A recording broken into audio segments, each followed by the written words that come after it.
Meu nome é Thomas, e eu ia completar 8 anos na época em que isso aconteceu. Foi um momento que mudou a minha vida de uma forma que eu nunca poderia ter imaginado. Minha família e eu tínhamos acabado de nos mudar para uma casa nova, uma casa alugada no interior, porque o meu pai tinha conseguido um novo emprego naquela cidade. Enquanto procurávamos por uma casa permanente, ficamos nessa casa.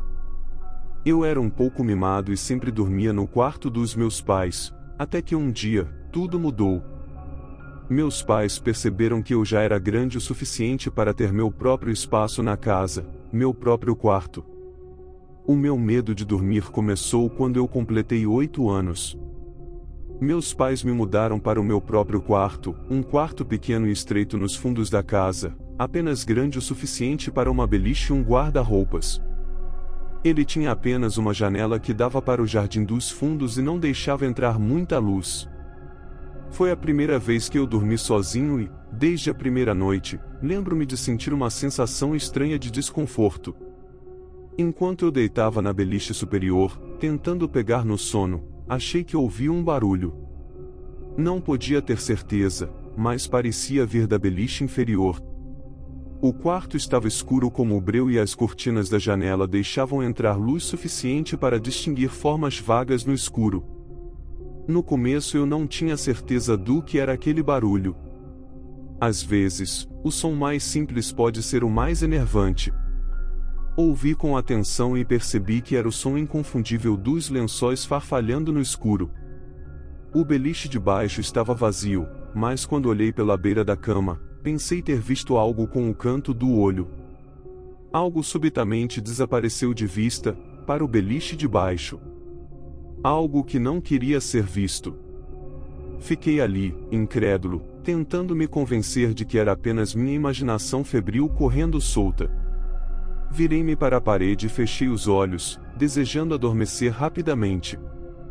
O farfalhar abaixo de mim aumentou constantemente até que eu não pude mais ignorá-lo. O que quer que estivesse escondido no beliche de baixo começou a se agitar e girar violentamente. O medo apertou meu coração, e tive uma terrível sensação de afundamento no fundo do estômago. Meu pulso estava acelerado, e eu comecei a suar frio.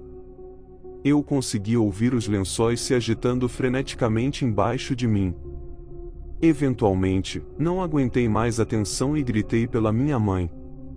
De repente, a beliche começou a tremer violentamente, batendo na parede.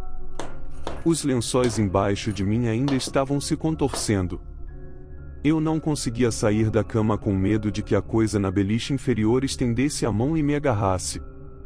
Eu imaginava que ela puxaria meu tornozelo e me arrastaria para a escuridão. Estava encurralado na beliche superior, como um rato encurralado, incapaz de fugir. Agarrei meu cobertor com os nós dos dedos e esperei.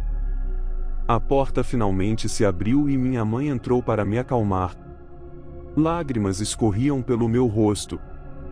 Ela deitou-se na beliche vazia e prometeu ficar lá até de manhã. Eventualmente, consegui dormir. No dia seguinte, enquanto brincava no quintal, eu continuava olhando para a janela do meu quarto. Toda vez, um calafrio percorria minha espinha e meu cabelo ficava em pé.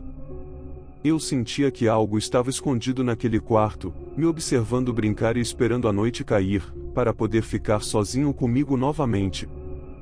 Tentei contar aos meus pais sobre isso, mas eles não me ouviam. Eles apenas descartaram minhas afirmações como medo infantil do escuro, e quando a noite chegou, eles me levaram para o andar de cima e me forçaram a ir para a cama. Vá dormir, disse minha mãe. Deixe de ser um bebezinho.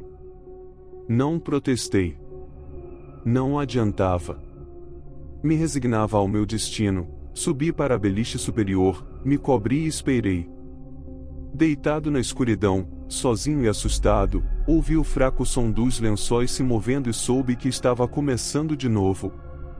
Mas, desta vez, era diferente. Ouvi o som de uma respiração lenta e áspera vindo da beliche inferior. A respiração suave e laboriosa me fez tremer. Apenas um colchão fino me separava do que estava à espreita embaixo.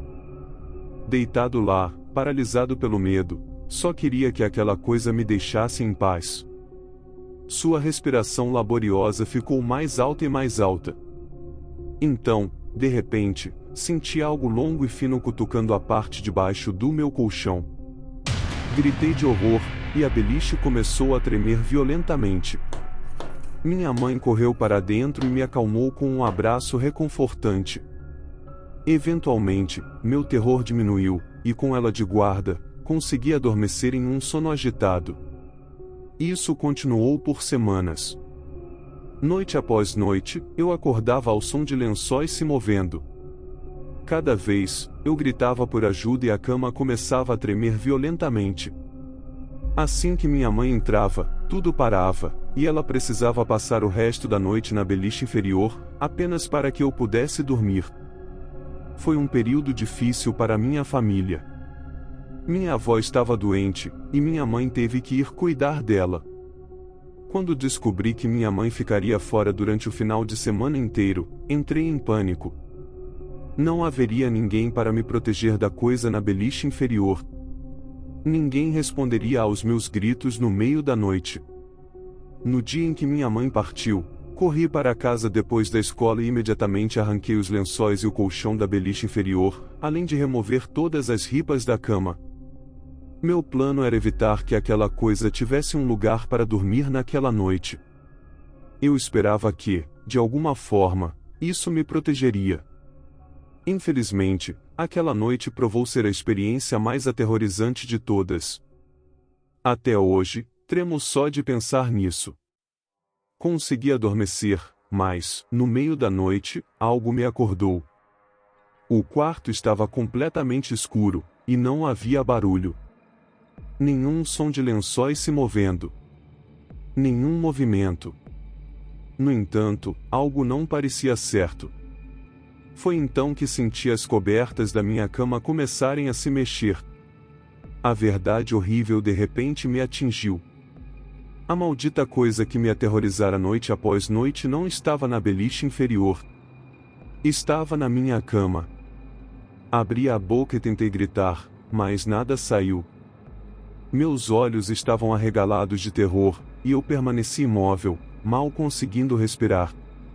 Não queria que ela soubesse que eu estava acordado. Pude sentir que ela estava deitada ao meu lado, algo frio e viscoso apoiado contra meu braço direito. Estava sob o cobertor. Eu podia ver sua silhueta, mas não ousei olhar. De repente, ela rolou por cima de mim, e senti seu peso pressionando sobre mim. Nunca esquecerei aquela sensação terrível. Horas se passaram, e eu permaneci imóvel na escuridão, com medo de mover um músculo. Queria chorar, mas nenhuma lágrima saía. Finalmente, alcancei meu ponto de ruptura e não suportei mais um momento. Muito lentamente, tentei me afastar dele. Centímetro por centímetro, mudei meu peso, movendo-me para o lado. Justo quando achei que estava prestes a escapar, ele se moveu. Querido Deus, ele se moveu. Senti uma mão pegajosa se estendendo sobre o meu peito e se fechando em torno da minha garganta. Sua aderência gradualmente apertou, e senti o aperto em meu pescoço. A coisa horrível e viscosa começou a se contorcer e retorcer sob o cobertor. Eu podia ouvi-la arfando, arquejando e tossindo. Senti sua respiração em meu rosto, fétida e fria como gelo. O amanhecer estava surgindo, e os primeiros raios de sol estavam se infiltrando pelas cortinas. Lutei pela minha vida, mas eu não era páreo para ela. Enquanto seus dedos esquálidos apertavam meu pescoço, senti a vida se esvaindo de mim. Tentei gritar, mas o aperto da coisa estava muito forte. Eu lutava para ficar consciente quando, de repente, ela me soltou e se retirou lentamente, derretendo-se na parede. Caí da cama e rastejei para fora do quarto. Quando cheguei lá embaixo, respirei aliviado. Tinha sobrevivido à experiência mais horrível da minha vida. Até hoje, Ainda começo a suar frio ao ouvir o som de lençóis se movendo durante a noite. Passei o dia inteiro tentando convencer meu pai a passar a noite no meu quarto. Levou algum esforço, mas ele finalmente concordou. Talvez estivesse apenas tentando me agradar enquanto minha mãe estava fora. Seja qual for o motivo, provou ser uma jogada inteligente, porque, em uma noite resolveu o problema de vez. Ele dormiu em meu quarto e eu no quarto dele. Na manhã seguinte, ele entrou nervoso no quarto que eu estava e mandou que eu fizesse as malas. Estávamos nos mudando para um hotel. Apesar de meu pai nunca ter dito nada para mim diretamente, eu sabia que ele comentava com minha mãe sobre a experiência aterrorizante que vivi. Após mudarmos para nossa própria casa, as coisas começaram a melhorar. Voltei a dormir com meus pais, e, embora minha mãe não estivesse muito entusiasmada com a ideia, meu pai insistia que eu dormisse com eles. No entanto, depois de um bom tempo, eu tomei a decisão de voltar a dormir sozinho. Era um passo importante para superar o medo que tinha me atormentado. Mesmo quando comecei a dormir sozinho, percebi que meu pai continuava a cuidar de mim. Nas madrugadas silenciosas, ele costumava abrir a porta do meu quarto discretamente para verificar se eu estava bem. Sua presença tranquila e vigilante era um conforto silencioso. Após a chegada da minha irmã, ela também demorou muito tempo para poder dormir sozinha, não por escolha dela, mas por escolha do meu pai.